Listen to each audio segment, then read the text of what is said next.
Good evening, madam. Good evening, everyone. Is my screen visible? Yeah, visible. Okay, just give me one more minute. Okay. Okay.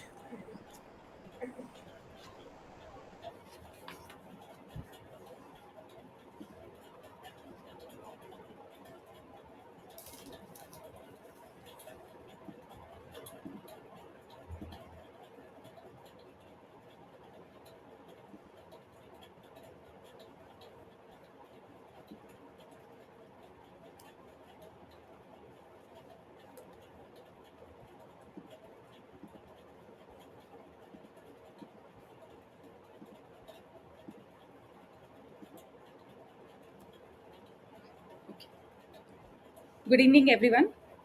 My name is Khushbu. I'm your PMRF TA for the course Introductory Organic Chemistry 1. The course instructor for this course are Professor Nija Dashaputre and Professor Harinath Chakrapani from ISER Pune.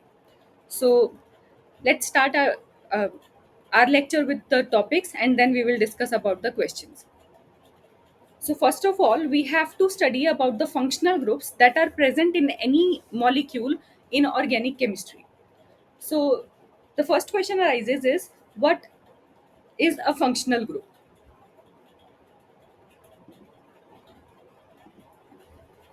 So a functional group can be any atom or group of atom within a molecule that is responsible for its characteristics chemical reaction. So that means in a molecule that a functional group will decide in which direction the reaction will proceed. Okay, and it mainly consists of oxygen, nitrogen, sulfur or phosphorus that are attached with carbon. So there are many functional groups in organic chemistry or in any organic molecule. Some of them are mentioned here. So first is alkanes. Alkanes contain no functional group. In the previous class, we already discussed about it, like pentane, hexane, isooctane. These are some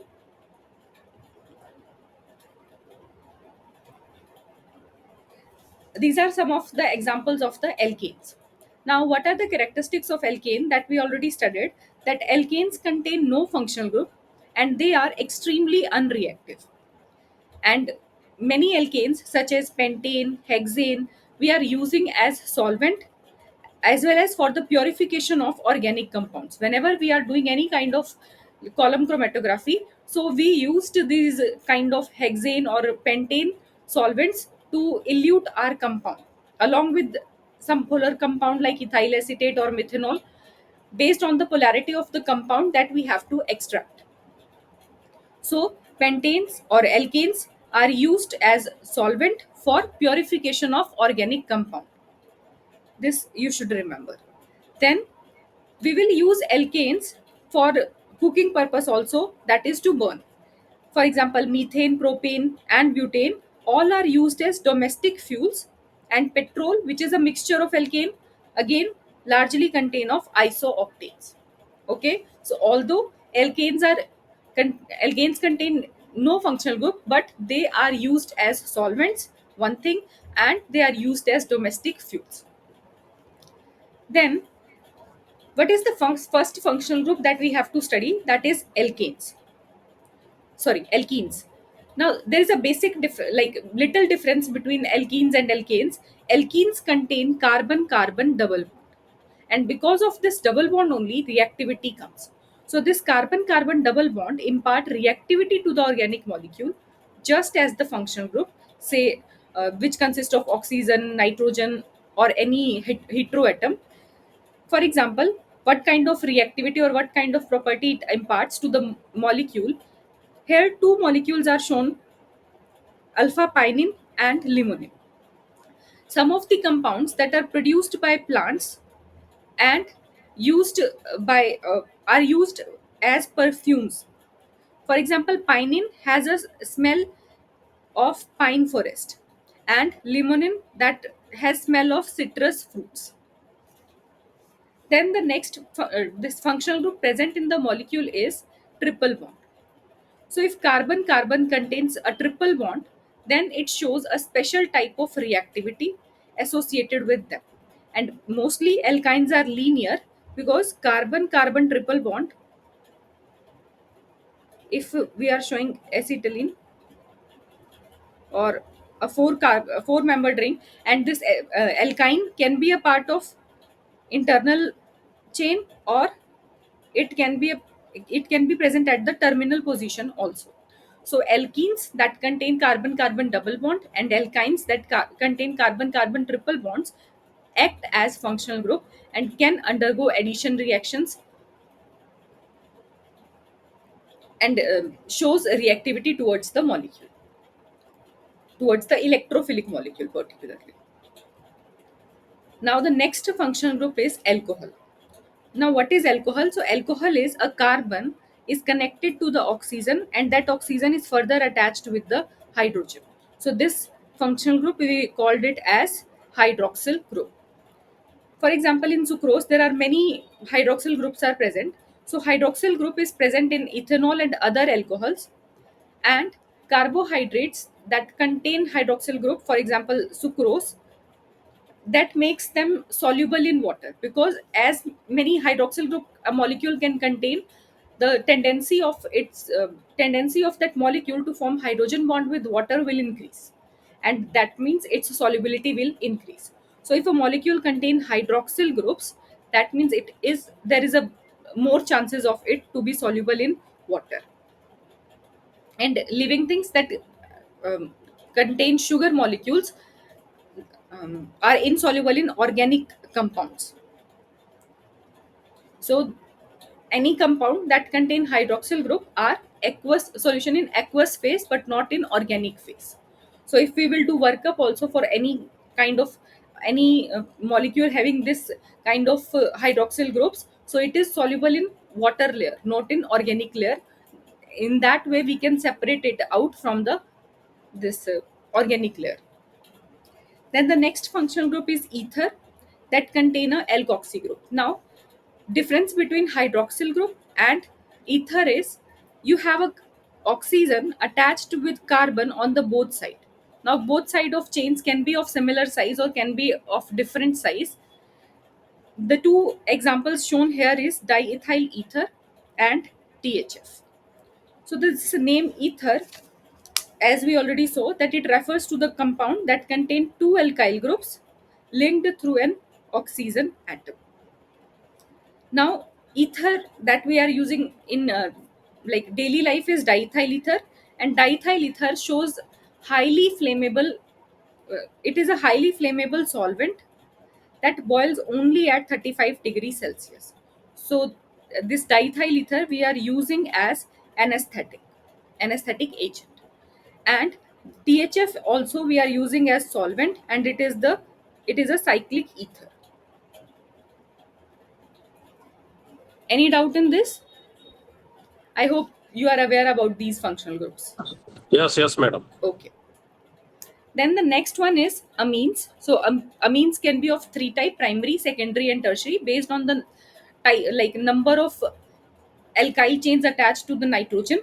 So the amino group, that is NH2, having two hydrogens attached with the nitrogen and one alkyl part or one alkyl chain. So amines have powerful fishy smell. For example, the smell of this putrescine is particularly foul. Amines are not very good smelling compound. They have a bad smell. Then this is some one other compound that is mentioned here, amphetamine. It also contains this amino group, and it is notorious stimulant, act as a notorious stimulant. So these are the like application of these groups or the compounds that contain these functional groups. Then nitro group is this nitro group, nitrogen is attached with oxygen, two oxygens and one R group. Now while drawing nitro group, many people did mistake that they draw nitro group as this one. Nitrogen can't form 5 bond, so this is a wrong notation for drawing nitro group. So whenever we are drawing nitro group, we should be aware that nitrogen should form 4 bonds only, double bond with one of the oxygen and single bond with the alkyl part, and one or aryl part and then other oxygen negative. So this is the correct structure or correct way to represent nitro group, not this one.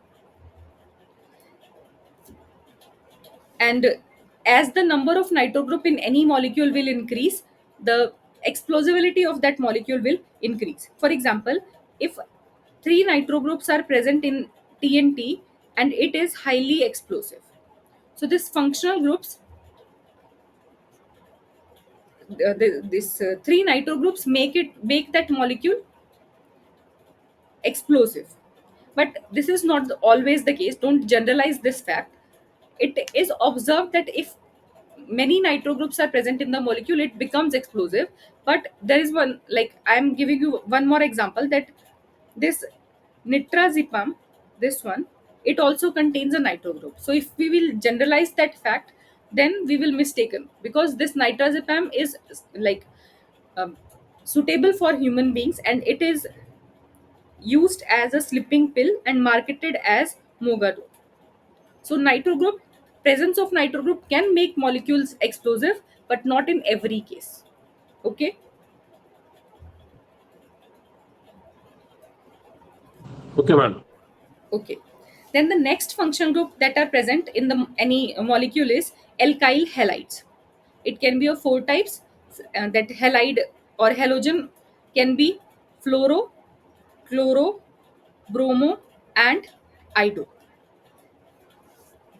One of the example given here is of this polyvinyl chloride, that is a most widely used polymer and contain chlorine on alternate carbons.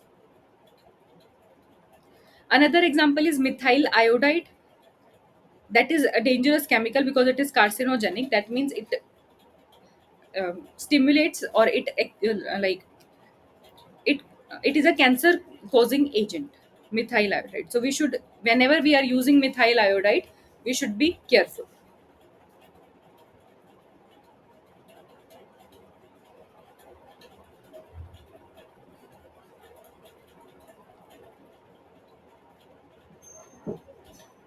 Then the next functional group that contains carbon and oxygen double bond or single bond uh, compounds. So first one among them is aldehyde and ketone. Now there is one difference. Both of them contain a carbon oxygen double bond, but if carbon is attached with one of the hydrogen and one of the alkyl part, then we called it as aldehyde. And if this carbonyl is attached to both side, alkyl or aryl part, we will call it as ketone. So aldehydes can be formed by oxidizing alcohol, and it contains one hydrogen attached with the carbonyl carbon. For example, acetaldehyde. And ketones contain both side alkyl or aryl part. Examples are shown here: 2-methyl undecanal and raspberry ketone. This raspberry ketone is the major component of flavor and smell of raspberries. And this 2-methyl undecanal, that is the key component for the fragrance of channel 5. That means it is a fragrance, like it gives fragrance to the molecule. Then the acidic group that is present in the molecule is one of the acidic group is carboxylic acid, that contains a carbonyl group attached with hydroxyl group. So this is your carboxylic acid. And edible carboxylic acids have sharp flavors. For example, this citric acid, malic acid, and tartaric acid, these are acids found in lemons, apples, and grapes, respectively. Okay, so citric acid is found in lemons, malic acid is found in apples, and tartaric acid in grapes, because of which the citrus nature of these fruits was observed. Then the next functional group that was observed is ester group. If hydrogen of carboxylic acid was replaced by other alkyl or aryl part, we will call it as esters. So fats that are present in body are mainly esters that contain, like here we are showing this isopentyl acetate that is present in bananas, isobutyl propionate that is present in rum, and isopentyl valerate that is present in apples. So these all contain that fat present in all these molecules because of these ester groups or compound containing esters. Then the next functional group is amides that contain a carbonyl group attached with amino group, and one side alkyl part. For example, aspartam, paracetamol. So these all compounds contain this amide group in these structures. Then other functional group that are observed in any molecule is nitriles, or we will call them as cyanides also. This C triple bond N. So this group we will call it as cyano group or cyanides. For example, it is present in this laterile, which is a anti-cancer drug. Then acid chlorides, carbonyl if it is attached with chloro group, we will call it as acid chloride. For example, this acetyl chloride. Then acetals. Acetals are the compound that contain two single bonded oxygen atom attached to the same carbon atom, as shown in here.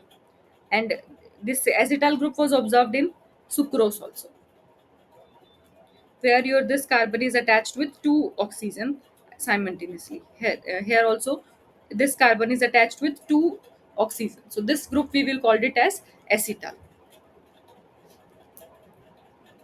So this is the summary of functional group that are present in molecule. Alkanes that contain no functional group.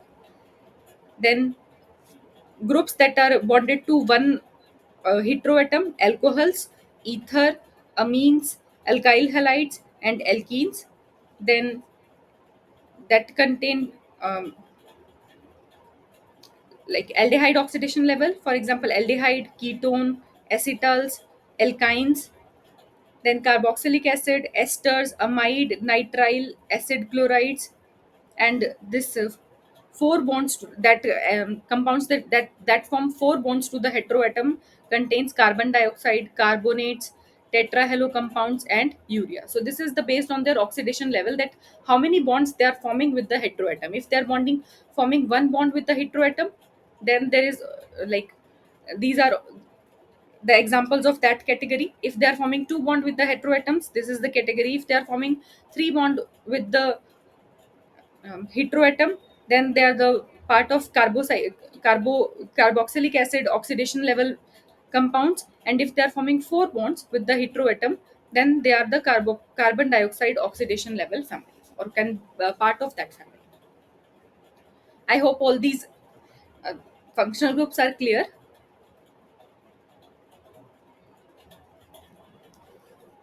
Shall we proceed? Okay. Then now we have to discuss about acid base concept. So acids and bases are defined on the basis of three theories. So first is Arrhenius theory, where according to Arrhenius, acid is a substance that gives H positive ion in the aqueous solution. So acid is a substance that releases H positive ion when we are dissolving it in the aqueous solution, and it increases, that means it increases the concentration of H positive ion in the solution. And in contrast to this, base is a compound or substance that ionizes OH negative ion. So acid releases H positive ion in aqueous solution, and base releases OH negative ion in aqueous solution.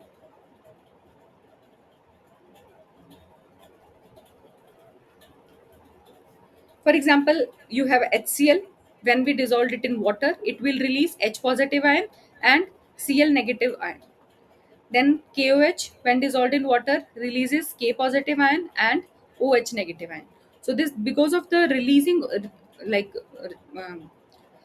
because of the formation of this OH negative ion, or the formation or release of this H positive ion, we will call them as acid and base respectively, according to Arrhenius theory. Now, what is the limitation of Arrhenius concept? So this concept is applicable only in the aqueous medium and does not explain the nature of acid and base in non-aqueous medium. If we are using any organic solvent or some other solvents other than water, then the, like, strength of acid and base was not explained by this concept. Similarly, the concept does not explain the nature of, or does explain the nature of only those compounds that contain hydrogen and hydroxide ion. But if compounds like water, sorry, CO2 and ammonia are there, that does not contain this hydroxide ion and um, pro- H positive ion or proton, in that case it is not able to explain their acidic and basic behavior. So, according to Arrhenius, in aqueous phase only or aqueous solution only, acids are those compounds that releases H positive ion, and bases are those compounds that releases OH negative ion. Then the second concept that was given by Bronsted and Lowry states that a Bronsted acid is any species that donate proton, and Bronsted base is that species that accepts proton. For example, you have ammonia and we are mixing it with HCl. So this ammonia will accept the proton from the HCl to form NH4 positive ion, and HCl on releasing H positive ion forming Cl negative ion. So according to Bronsted Lowry, for every acid there exists a conjugate base, and for every base there exists a conjugate acid. That means acid and base exist in pairs of its conjugate acid and conjugate base. So, what is conjugate acid now? So, conjugate acid of a Bronsted Lowry base is the species that formed after accepting the proton, and conjugate base of a Bronsted Lowry acid is the species formed when that acid donates the proton. So here, if we are considering that ammonia is accepting the proton from HCl, so that means it is a base, and HCl, as it is giving the proton, so we will call it as acid. Now the species generated or the ion generated after the proton like loss of proton, we will call it as conjugate base of that acid. And the species formed that after the acceptance of electron by the base, we will call it as conjugate acid. Now there are some substances that can act as both Bronsted Lowry acid also and Bronsted Lowry base also. We will call them as amphoteric substances. So amphoteric substances are those substances which can act both as Bronsted Lowry acid also and base also. For example, if we are considering water and we are dissolving HCl in water, so water will accept proton from HCl, and we can say HCl is releasing proton. So this is acid, and water is acting as a base now. So after accepting proton, the species generated or the ion generate, we will call it as conjugate acid, and after releasing proton from acid, the species generated, we will call it as conjugate base. Now same water in the presence of ammonia, so ammonia will accept proton now, and then this that water releases H positive ion. So here it is acting as acid. So this water that is acting as a Bronsted Lowry acid in one case and as a base in another case, we will call it this species as amphoteric substances. Is this clear? Okay. Now, the next theory is Lewis theory. So, according to Lewis, this whenever a Lewis acid and a Lewis base will or reaction takes place between a Lewis acid and a Lewis base, So the generation of coordinate bond will takes place. Now what is coordinate bond or coordinate covalent bond? So it is a type of covalent bond in which one reactant give its electron pair to the another reactant. Like in covalent bond, that bond is formed by the sharing of electrons between the two atoms.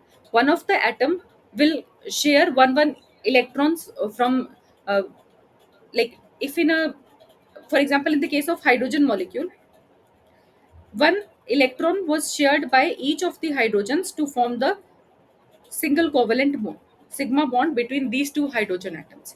But in case of coordinate bond, one of the atom donates its lone pair of electron to the other atom, but then these electrons are shared by both the atoms. So we will call it as coordinate bond, or can be shown by arrow, or negative charge on the atom that contains the electron and positive charge on the atom that is donating the electron or that is sharing its lone pair. So according to Lewis theory, Lewis base is the species that donates its electron, and Lewis acid is the species that accept the electron. So a species that accept an electron pair, we will call it, and when it will accept, if it has vacant orbitals, is called as Lewis acid. And a species that donates an electron pair, and it can donate only if it has lone pair of electrons, we will call it as Lewis base.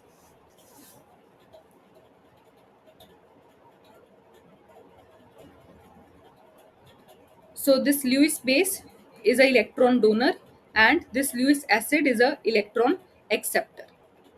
For example, if we have BF3 and we are treating it with ammonia, so ammonia has lone pair of electrons and BF3 has vacant p orbital.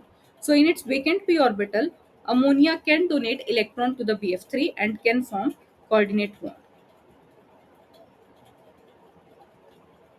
So this is the example of Lewis acid base pair.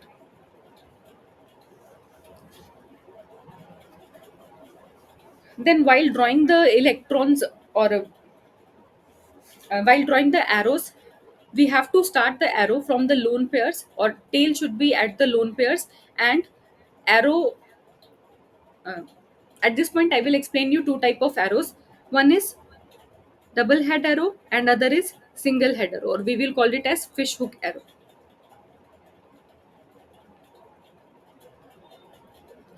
This double headed arrow shows that it is the donation of two electrons, and fishhook arrow shows that it represents the donation of single electron.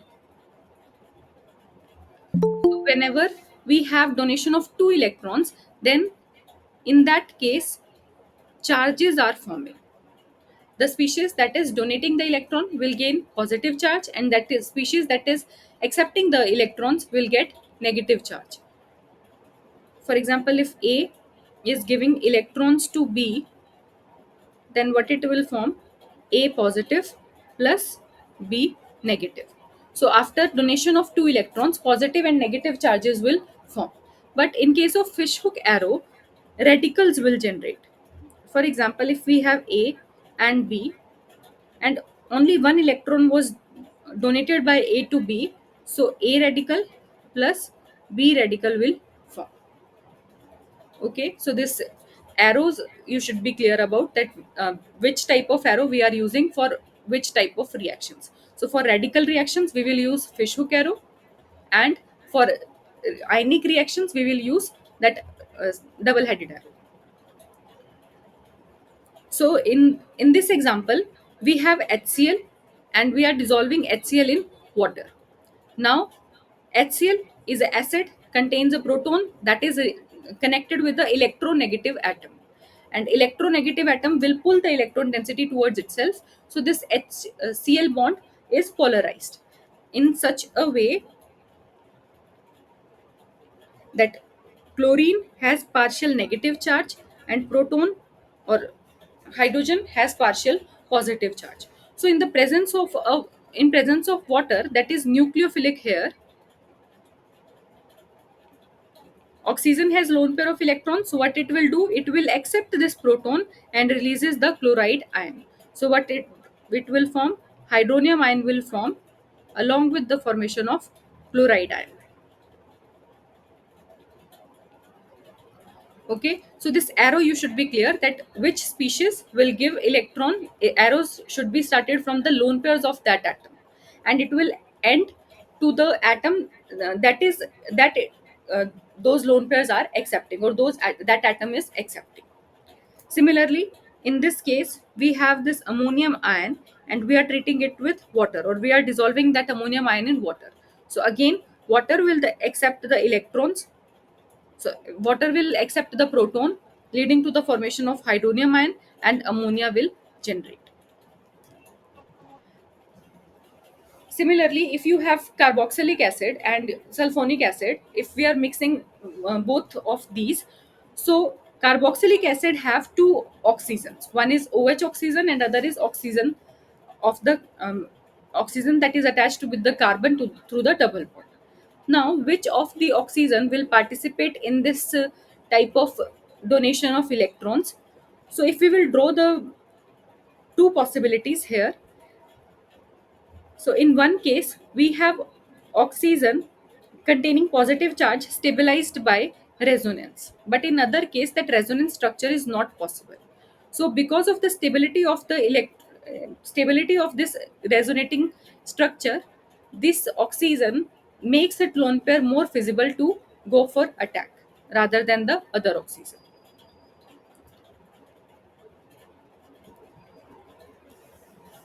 Now, in what is acid dissociation constant? So this acid dissociation constant, we will call it as acidity constant or acid ionization constant, and we will denote it as Ka. So it will tell us about the strength of acid in the solution. Let us consider the ionization of acid in water in aqueous phase. So when we are considering acid dissolved in water, so acid, whether it is a Bronsted acid or a Arrhenius acid, acid is the species that donates H positive ion in the aqueous solution. And if we are considering in aqueous solution, that means we are considering the Arrhenius definition. So acid will give A negative and H positive ion. Okay, so if we will write the equilibrium constant for this reaction, so equilibrium constant is equal to the concentration of product divided by concentration of reactant. So this is equal to concentration of A negative into concentration of H positive divided by concentration of HA into water is also there, so concentration of water. But because we are taking a major amount of water only, so the concentration of water will not change. So we will say that the equilibrium constant into concentration of water, we will call together this term as dissociation constant of acid. So your Ka is equal to concentration of product divided by concentration of acid. And for many acids, this acid dissociation constant has a very small value. So for keeping things simpler, we will use its negative logarithm value, that is pKa, so that we can easily correlate the pKa values of other uh, acids and find out like which acid is stronger as compared to the other one. So pKa is minus 10 log 10 of Ka, or negative logarithm of Ka. We can substitute this value also. Okay, so this is the your dissociation constant.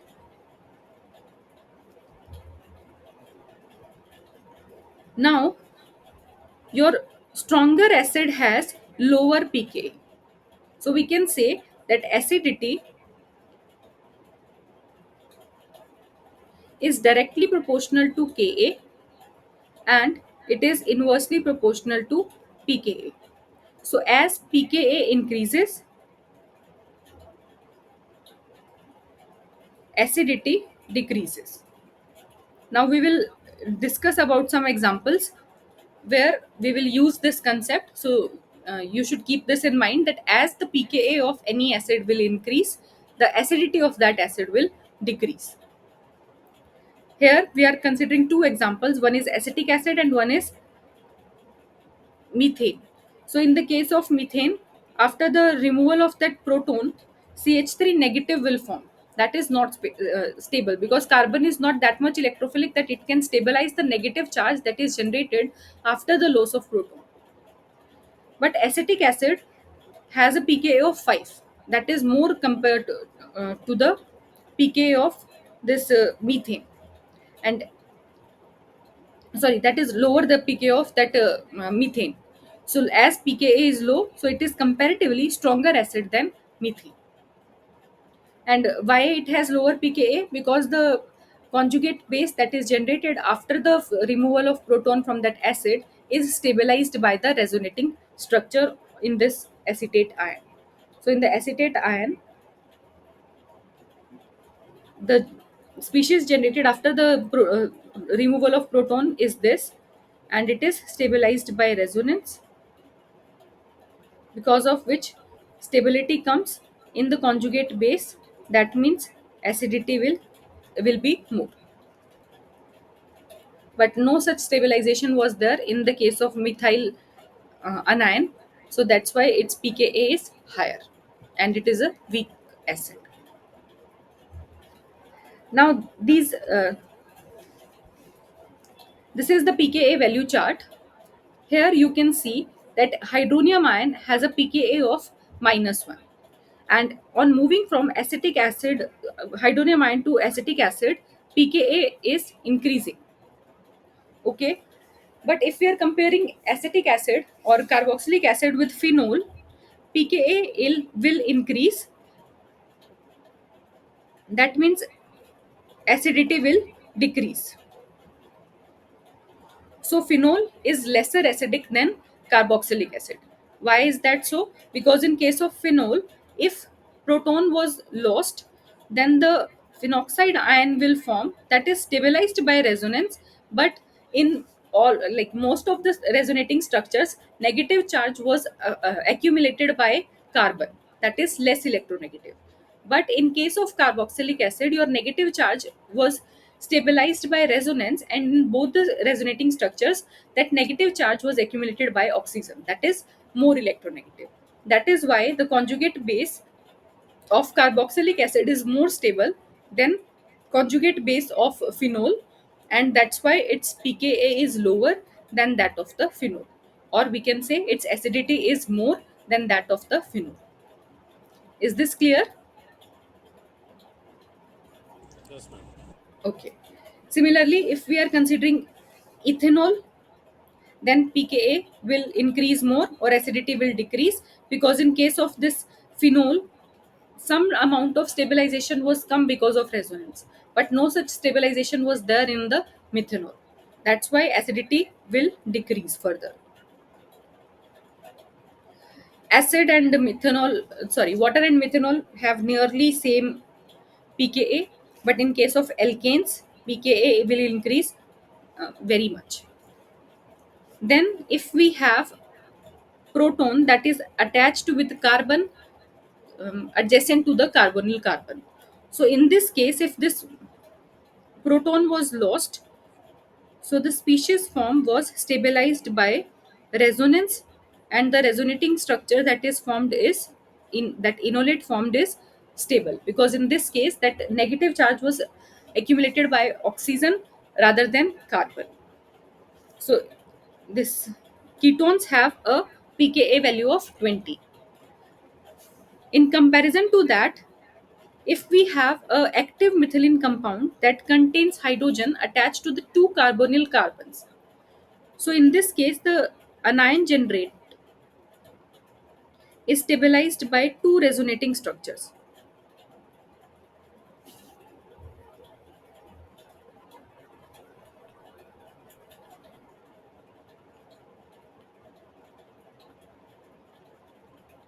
So here this negative charge can migrate here,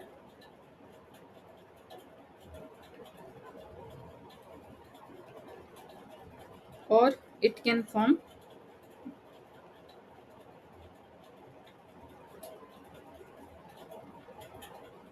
this also. So because of the extra stabilization, because of the presence of other carbonyl group, this has lower pKa than that of the ketone. Then if we are comparing this amines and ammonium ion, so the in case of ammonium ion, the after release of that proton, nitrogen is neutral. So in that case, this pKa is lower, so this is more acidic than that of the ammonia, because ammonia, as we all know, contains a lone pair of electrons on the nitrogen, and it is Lewis basic in nature rather than acidic. Then aromatic protons, or protons that is attached to the sp2 carbon, because that in case of aromatic this uh, benzene, that is not easy to deprotonate that bond, because negative charge was now in perpendicular p orbital in case of benzene, and that was not stabilized by the delocalization, so that's why it has a higher pKa in this case. In case of alkyne, we have this electron in the sp orbital, and sp hybrid orbital has higher percentage s character than sp2 hybridized orbital, and because of the higher percentage s character, it is more acidic than that of the alkenes. So among alkenes and alkynes, if we are comparing, alkynes after removal of that proton contain electrons in the sp hybrid orbital that is having more percentage s character. That means the electrons will be closer to the nucleus, so the stabilization is more. So these alkynes are more acidic than that of the alkenes. So resonance will decide the stability of conjugate base. That is one of the factor. Hybridization is one of the factor. So factors also we will decide. And the rule that we have to discuss or we have to remember is, lower the pKa value, stronger is the acid, and higher the pKa value, weaker is the acid. So this is the rule that we have to keep in mind. Then let us discuss about the acid base reaction. Up to this time, we have discussed the uh, acids dissolved in aqueous solution or base dissolved in aqueous solution. Now, what happens if we will treat acid with a base? So, as we know, base will abstract the proton. So, base will abstract this proton, and after the removal of proton, its conjugate base will form, and after the acceptance of proton, its conjugate acid will form. So if we will write the equilibrium constant for this reaction, which is equal to the concentration of product divided by concentration of reactant, this is equal to concentration of BH positive into concentration of A negative divided by concentration of HA into concentration of B. Now, if we will divide both numerator and denominator by the concentration of hydronium ion, and arrange this little bit, so this gives the expression of Ka. If we are dissolving acid in water, so Ka equilibrium is concentration of product divided by concentration of reactant, and we defined Ka as product of K equilibrium into concentration of hydronium ion.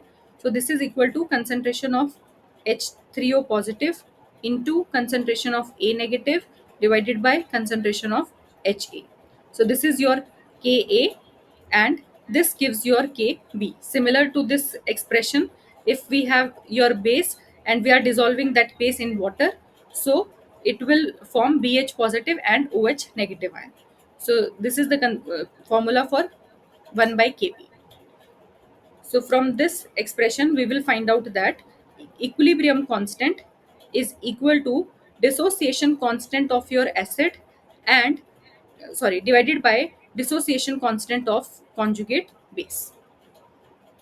And if we will take the negative logarithm of both sides, so P equilibrium is equal to pKa, uh, pKa of acid minus pKa of its conjugate base, or we can say pKa of in the case of like this expression we will use for solving the problems, that K equilibrium is equal to 10 raised to the power pKa of conjugate acid minus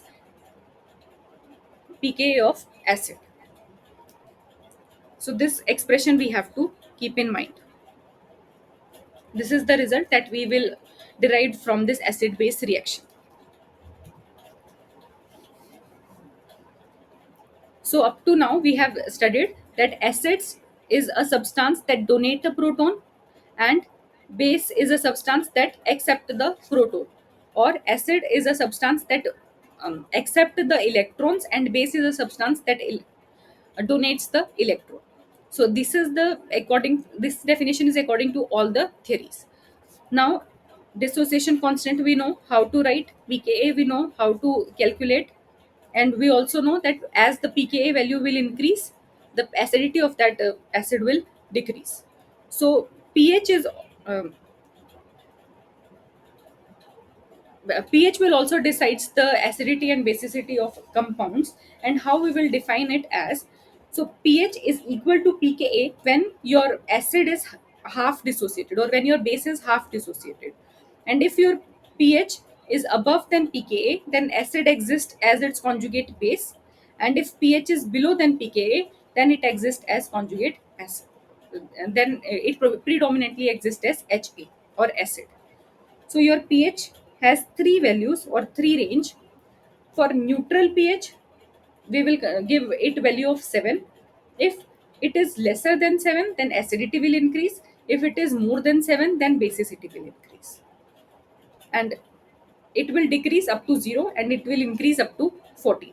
So the range from 0 to 7 is considered as acidic,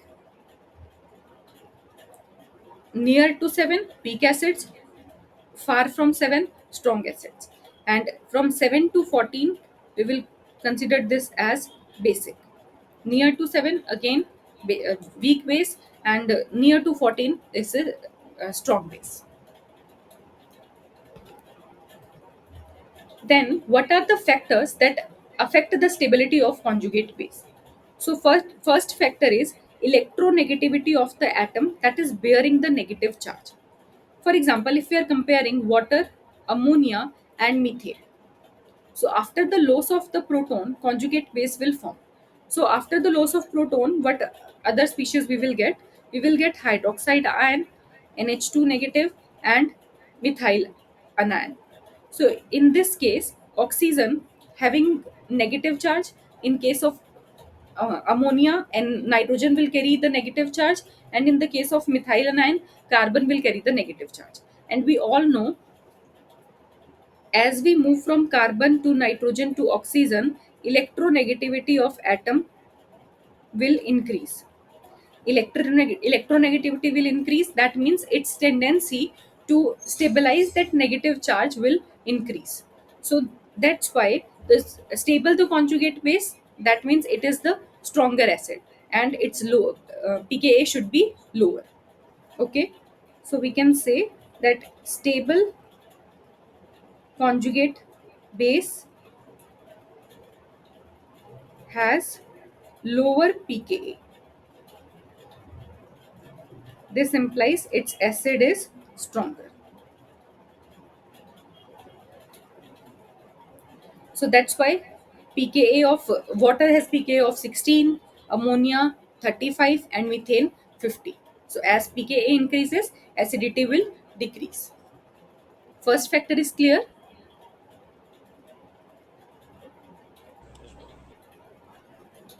Okay. Then the second factor is size of atom. Now, if we are comparing water and H2S, in this case, after the removal of proton, the conjugate base formed is hydroxide ion and this SH negative ion. So in this case, sulfur is having a bigger size, and negative charge was can revolve on the bigger space will be more stabilized than the negative charge that is revolving on the smaller space. That's why this H2S is a stronger acid than compared to the water, and its pKa is lower than that of the water. Similarly, if we are moving from HCl to HBr to HI, as we are moving from Cl negative or from chlorine to bromine to iodine, size of atom increases, and as the size increases, stability of negative charge or conjugate base will increase, and that's why acidity will increase or pKa will decrease. So Hi is better acid than HBr than HCl. Then the next factor is delocalization of charge. As we already studied that in case of phenol, and if we have hexanol. So in the case of phenol, this oxygen negative charge was stabilized by delocalization because of the presence of the aromatic ring that was not there in the case of cyclohexanol. So that's why as conjugation increases, stability of conjugate base increases,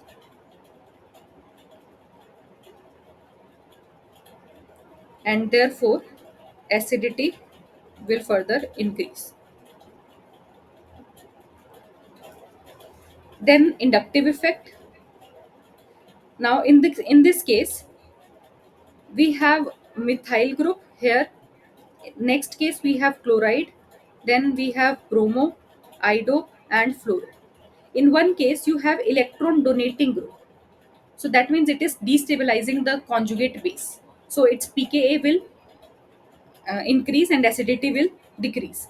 If we have this fluoro, ido, chloro, bromo, these all are electron withdrawing group, and in this case electronegativity of the atom, as it increases, the pKa value will also, or acidity will also increase, because electron donating effect of that group will increase, the stability of conjugate base will increase, and as the stability of conjugate base increases, acidity of that particular acid will increase. Then the next factor is hybridization.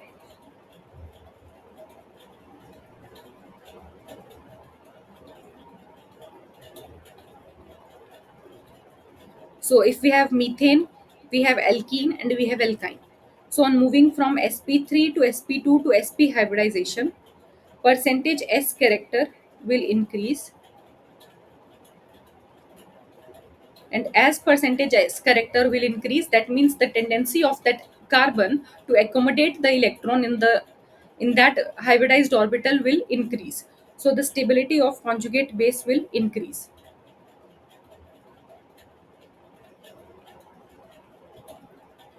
So acidity will increase and pKa will decrease.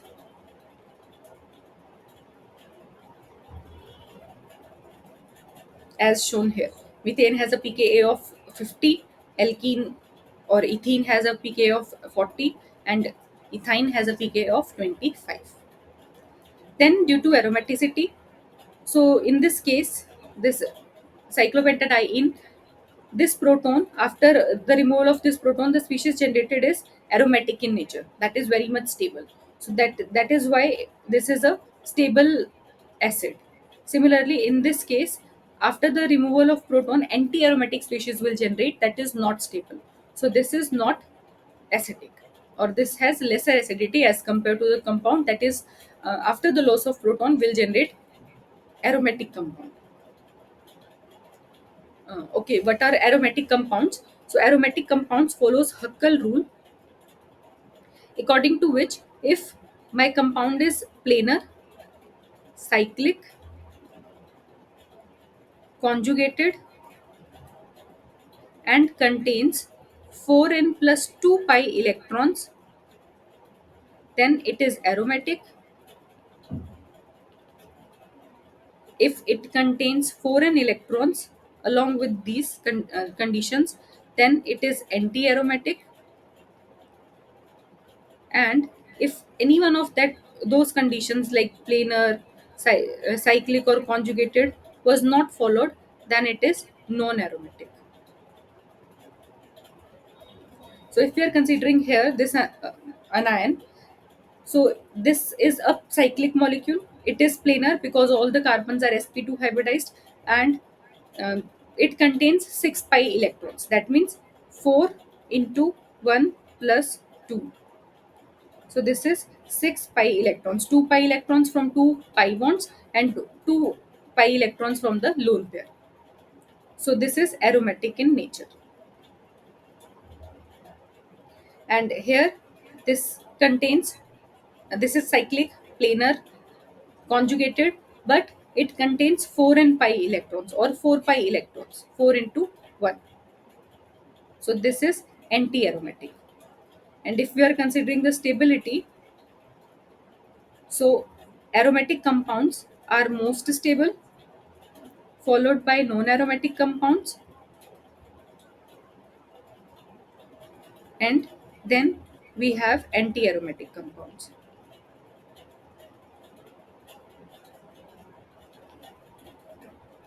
Okay, is this clear? Yes, ma'am.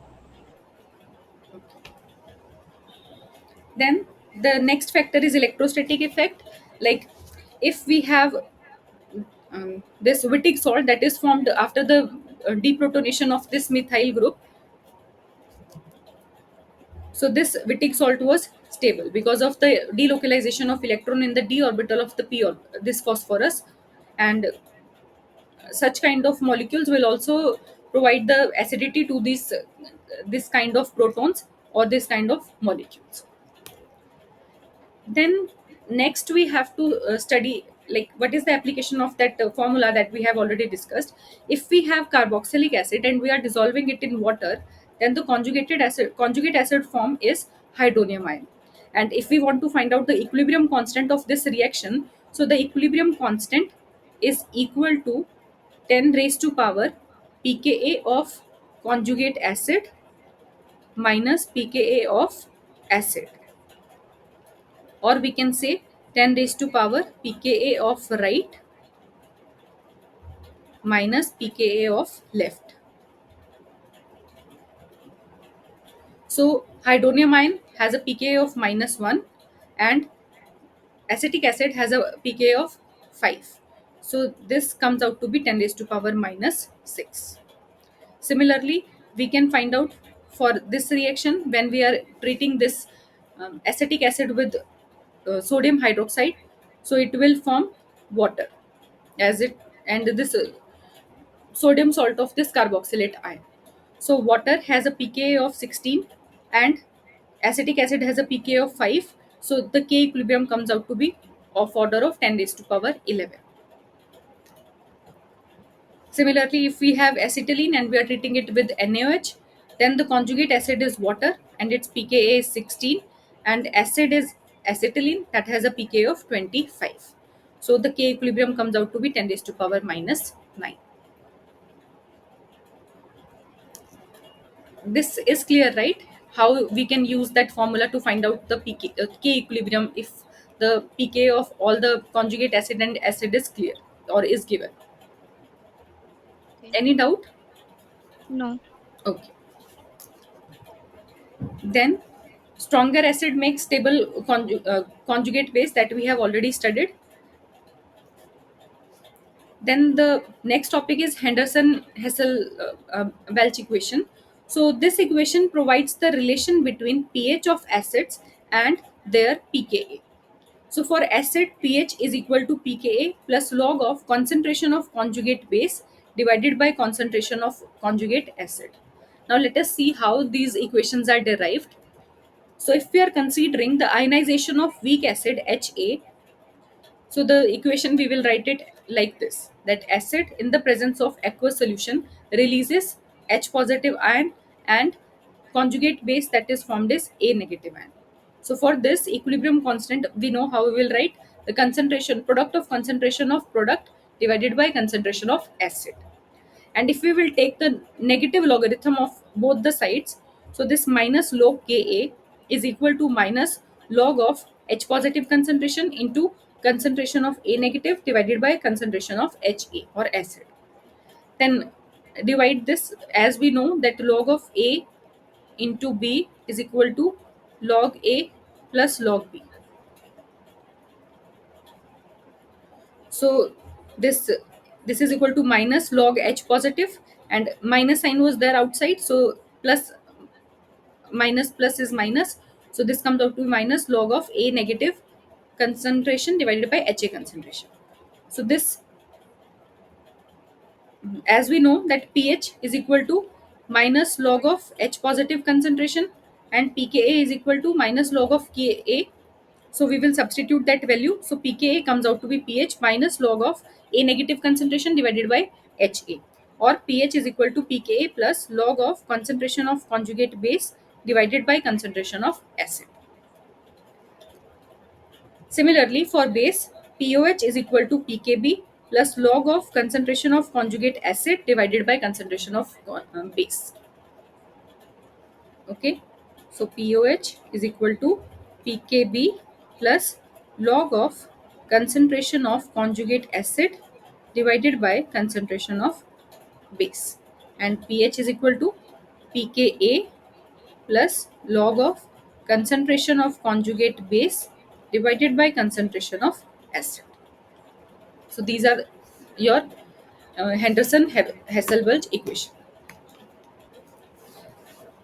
Give me 1 minute.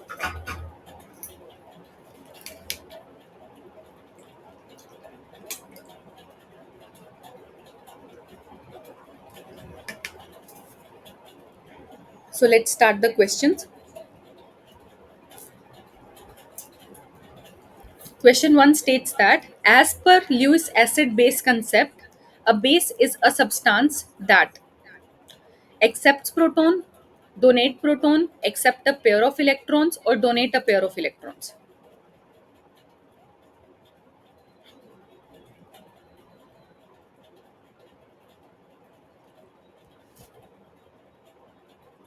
Am I audible to all of you? Okay. So tell me the answer. Option D. Option B. Correct. According to Lewis, base is the substance that donate electrons, and acid is the substance that accept electrons. So correct option is option B. Any doubt, anyone? This is just based on the definition.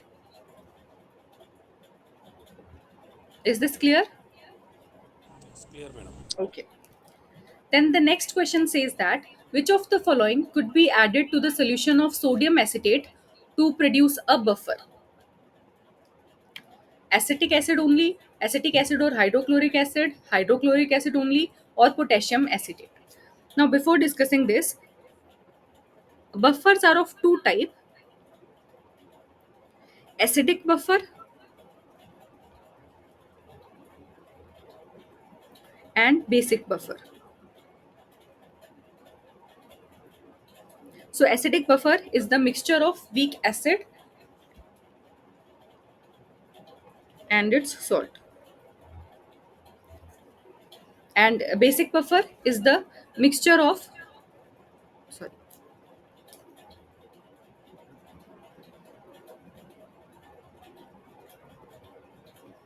weak base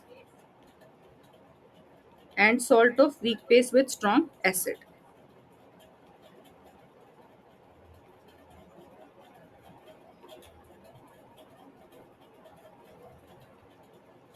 So in case of sodium acetate,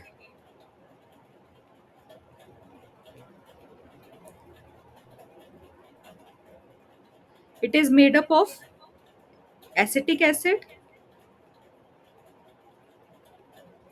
and sodium hydroxide. So to make it buffer, it is a mixture of weak acid and strong base. That means we have to add a weak acid in this so that it will become a buffer. Okay, so what we can add?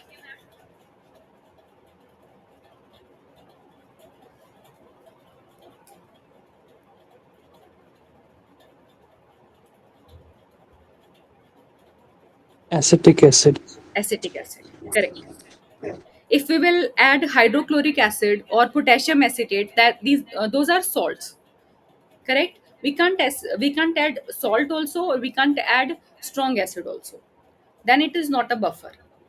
So for making it buffer, we have to add a weak acid in that, and the weak acid in this s- salt is acetic acid. Clear? Yes, clear. Okay. So the next question is, arrange the following in increasing order of acidity. Try yourself and then we will discuss. Write the conjugate base of all of these compounds and then try to find out the stability of those conjugate bases.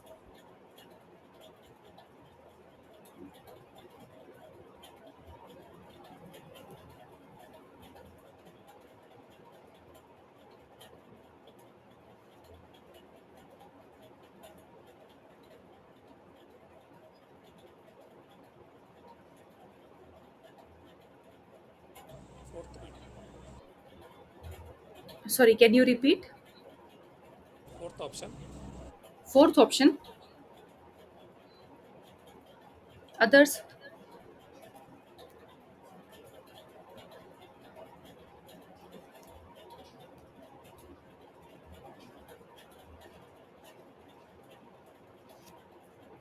Okay, let us discuss. So the conjugate base of first alcohol is this one.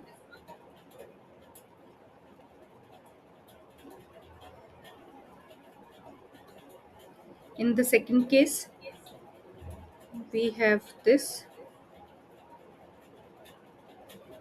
Is conjugation possible in any one of this case?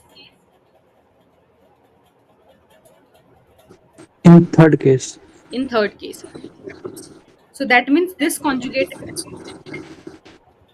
base is the most stable one.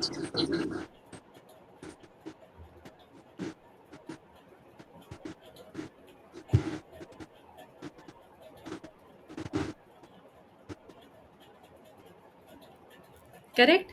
So if it is most stable conjugate base, that means it is most acidic. So third is most acidic. Now let us discuss about the other uh, compounds. So in first case, there is no stabilization.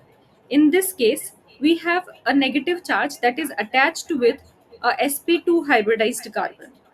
And in this case, we have the negative charge on the carbon that is attached with the sp hybridized carbon. So on the basis of inductive effect, this alkyne will attract the electron towards itself more than as compared to the alkene. So on the basis of inductive effect, this is comparatively more stable conjugate base than second one. And if it is more stable conjugate base, that means its acidity is more. So fourth, then we have second, and then we have first. So correct option is option B. Any doubt? No, ma'am. Okay.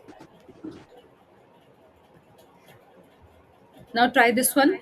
Which of the conjugate base below is the strongest base?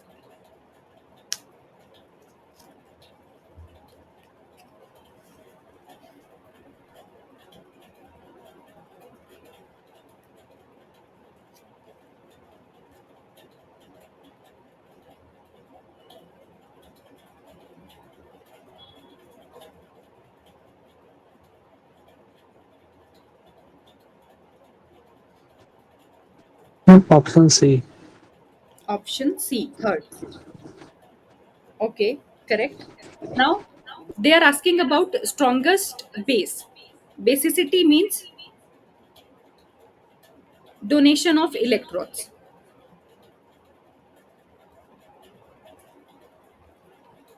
So in the first case, phenoxide ion, oxygen lone electrons are involved in conjugation. In the case of second one, we have a nitro group that will decrease the electron density on the ring on or on the oxygen. That means its tendency to donate the electron will decrease. So its basicity will also decrease. In the case of third and fourth compound, in one case, sorry, we have methoxy group that is attached with the aromatic ring, and in other case we have a methyl group. This will show plus I effect and increase the electron density on oxygen, and this will show the minus I effect, sorry, show the plus R effect, that is more prominent here, and increases the electron density on oxygen. So as electron density on oxygen will increase, its tendency to release or donate electron increase,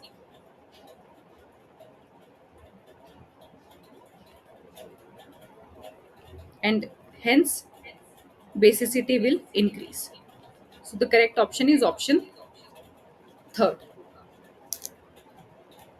Then next question is, the amino acid aspartic acid is treated with NaOH. At what pH will all the amino acid molecule have a charge of -1?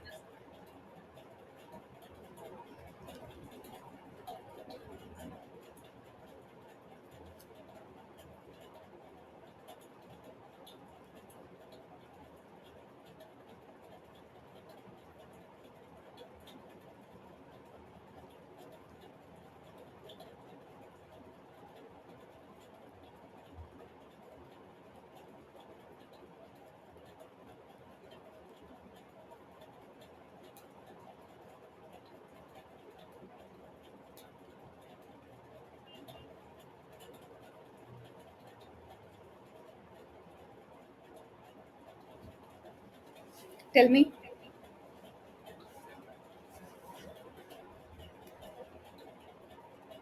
Okay, let us discuss. So here in this molecule, overall charge is +1 now. Okay, so we already discussed that if pH is greater than pKa, then it will be exist in the deprotonated form.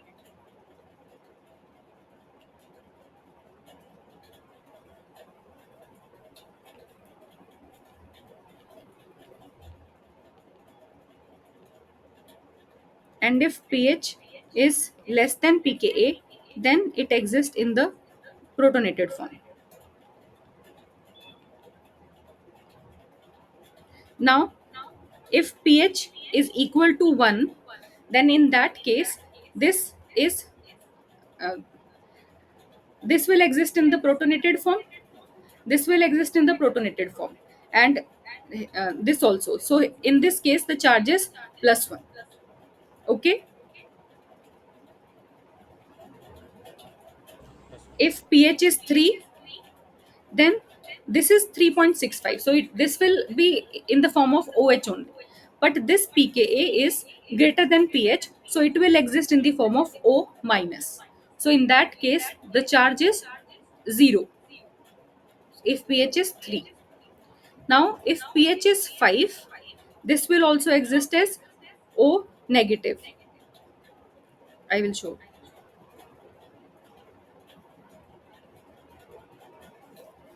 At pH 5, it will exist as O negative, and this is O negative, correct? And this is NH3 positive. So now the overall charge is -1. And at pH is equal to 10, all will exist as, it will exist as NH2, here O negative, here also O negative. So overall charge is -2. So based on pH and pKa value, or Hasselbalch equation, that if pH is greater than pKa, then it will exist in the deprotonated form. If pH is less than pKa, then it will exist in the protonated form. So we can find out like what is the charge, overall charge of the molecule at that particular pH. Okay, so they are asking about -1 charge. So that is in the case of option third, that is pH 5. Clear? Any doubt?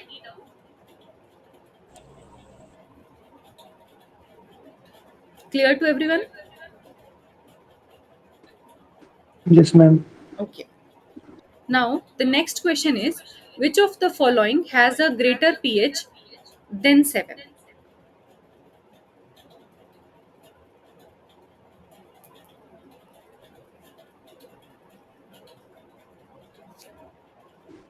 Blood plasma. Blood plasma. All other are acidic, so that means they have acids have lesser pH than acids has pH less than 7. Only blood plasma has pH greater than 7.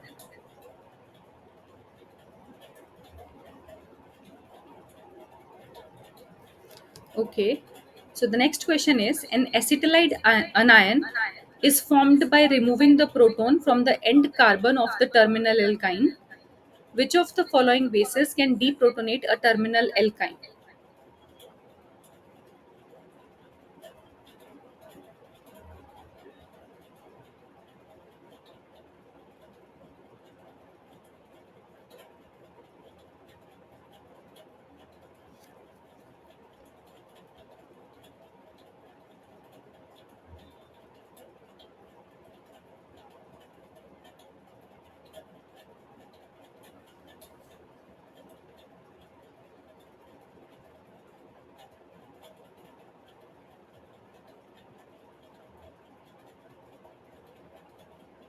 So in this case, the strongest acid are, this is Grignard reagent, LDA, lithium species, sodium hydroxide. This is um, conjugate base of that ethanol, and this is bicarbonate. So among them, the most stable one, or that stronger, because acetylene has a pKa of around 25. Okay, so we need stronger base to remove that proton.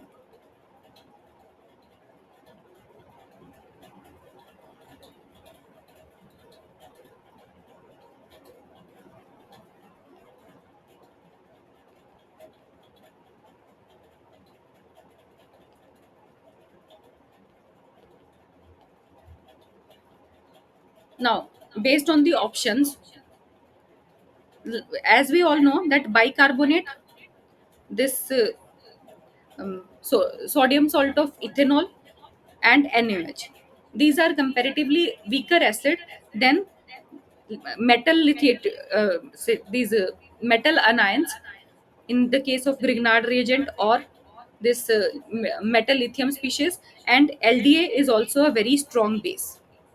So in this case, your first, second, and fourth option is correct, that are strong acid that can deprotonate the acetylide ion or terminal proton of the alkyne, and leading to the formation of acetylide anion. Okay, so this is based on, like, acidity of your sorry, basicity of your strong bases, we can answer.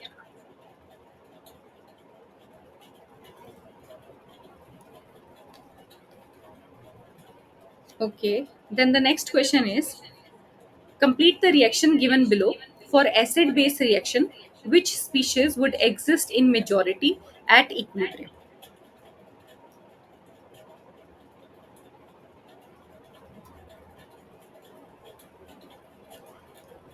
Now, what will be the product first? Tell me.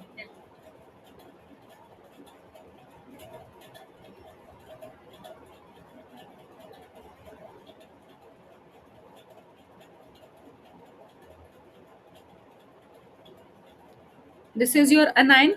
It will accept proton from alcohol. So the product formed is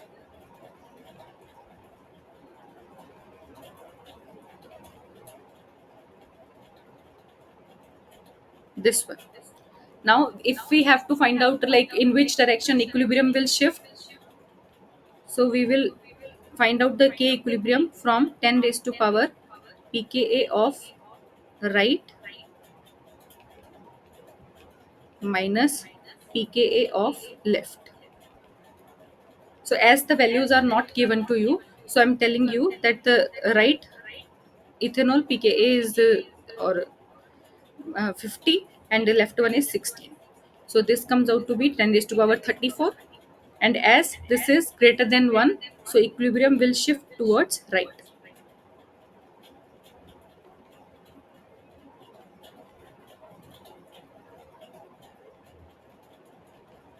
Okay. These pKa values should be mentioned in the question, but as it is not given, so I'm telling you these values. Is this clear? So the correct option, sorry,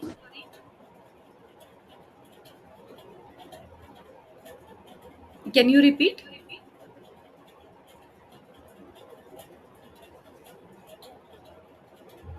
Is there any doubt?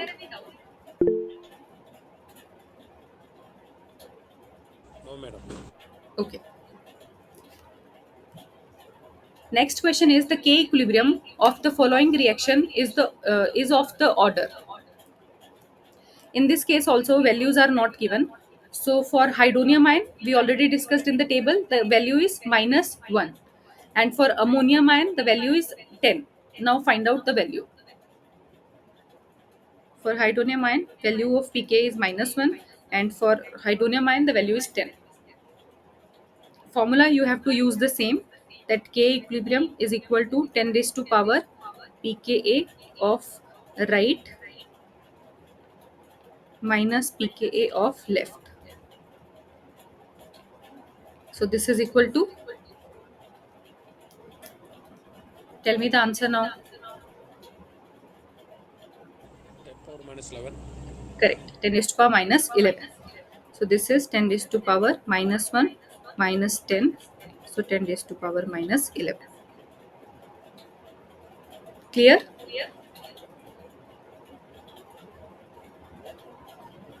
Okay. So the last question is, any doubt is there?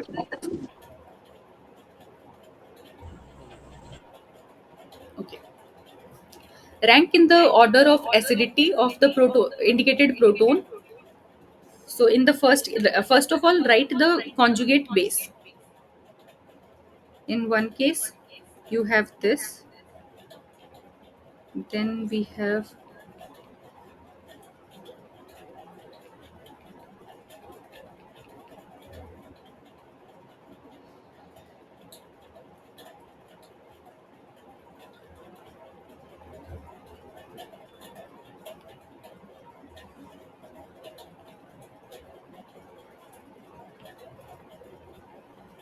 now based on these conjugate base, tell me the order. First of all, write the stability of conjugate base.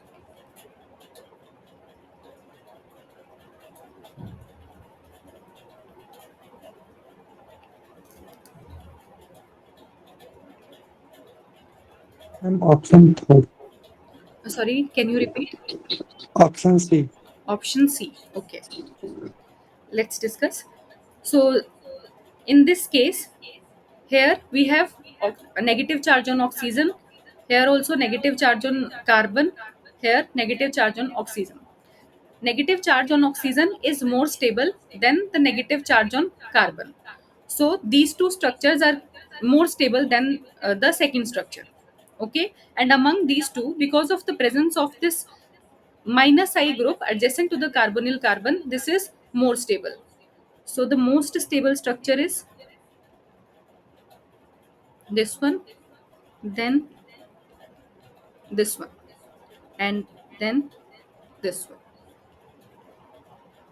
Then we have this aldehyde or S carbon having sp2 carbon having negative charge, that is least stable.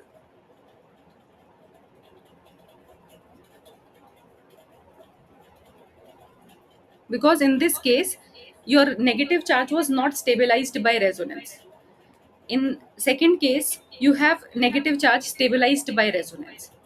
Okay, so this is the stability of conjugate base, and this is the acidity order also. So your third compound is most acidic, then first, then we have second one, and least acidic is fourth. So correct option is option B. Clear? Yes, ma'am. Okay. 2 and 4 options are same, man. 2 and 4. Yeah. By mistake, maybe they are given. That is also correct. Is this clear? Yes, clear. Okay. That's all for today. Thank you. Now you can leave. Thank you, madam. Thank you, madam. Thank you.